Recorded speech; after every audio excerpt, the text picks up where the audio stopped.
예, 금요일 비하인드 뉴스 정치부 김혜미 기자 나와 있습니다. 김혜미 기자, 첫 번째 키워드부터 볼까요? 네, 첫 번째 키워드 생활보수입니다. 청와대가 오늘 박성진 중소벤처기업부 후보자 지명 철회 요구에 대해서 확실히 선을 그었습니다. 논의 끝에 업무 수행에 문제가 없다라는 결론을 내렸다는 건데요. 예. 그러면서 박 후보자에 대해서 굳이 말하자면 생활보수라고 설명을 했습니다. 예, 이 보수나 진보를 수식하는 여러 가지 단어들이 있었는데 네. 생활보수는 처음 듣는 것 같습니다. 무슨 뜻이죠? 네, 일단 청와대 관계자의 설명은 이렇습니다. 본인이 깊이 있게 보수와 진보를 고민한 게 아니라 예. 내재화된 보수성이 있었다라는 겁니다. 내재화된 보수성, 여전히 이제 생활보수라는 용어는 낯선데요. 그 논란이 된 역사관에 대해서 본인이 어제 해명을 했었죠. 네, 그렇습니다. 박 후보자와 관련한 논란은 크게 두 가지였는데요. 일단 연구 보고서에서 이승만 전 대통령을 옹호하고 그리고 건국절을 옹호했다라는 내용이었고, 세미나에 뉴라이트를 대표하는 교수를 초청했다는 거였는데, 예. 어쨌든 어제 박 후보자의 해명은 몰랐다라는 거에 초점이 맞춰져 있었습니다. 다시 한번 들어보시죠. 예.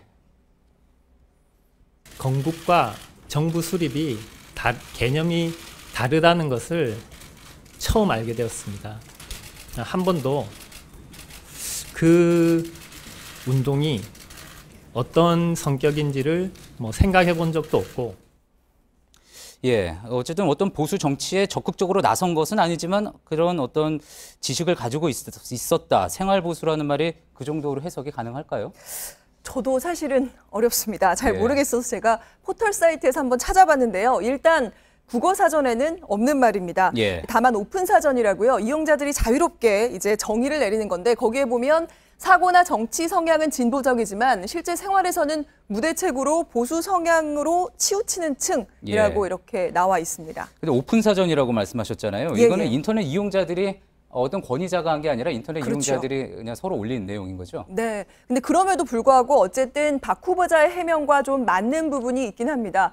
예. 후보자가 이제 어제 새로운 시대의 사람 중심의 혁신이 일어나야 한다는 문 대통령의 신념에는 100% 동의한다고 했는데, 그런데 이제 좀 대책 없이 치우쳤다는 사전의 의미처럼 잘 몰라서 이제 극우 진영 주장에 일부 동조했다라는 거니까요. 좀 맞는 맥락은 좀 있습니다. 그렇군요. 또 일각에서는 생활보수라는 단어보다 이제 생활진보라는 단어는 그동안 몇 번 네, 정치권에서도 그렇죠. 언급이 되지 않았습니까? 그러니까 네. 이념에만 머물지 말고 좀 생활 속에서 진보의 가치를 보여주자, 지향하자 이런 건데, 이거를 그대로 생활보수로 말을 바꿔봤을 때 또 청와대 설명과는 이렇게 맞지는 않는 것 같습니다. 그렇죠. 생활 속에서 그럼 또 보수의 가치를 넓힌다라는 거를 또 인정하는 예. 셈이 되니까 좀 맞지는 않는데, 애써 정리를 좀 해보면 일단 청와대는 그 이념에서 벗어났다라는 예. 데 방점을 찍기 위해서 이 생활 보수라는 말로 설명을 한 거라고 봐야 할 것 같습니다. 예. 일단 청와대와 여당은 그래서 능력을 검증해봐야 된다면서 11일에 청문회를 열기로 했는데요.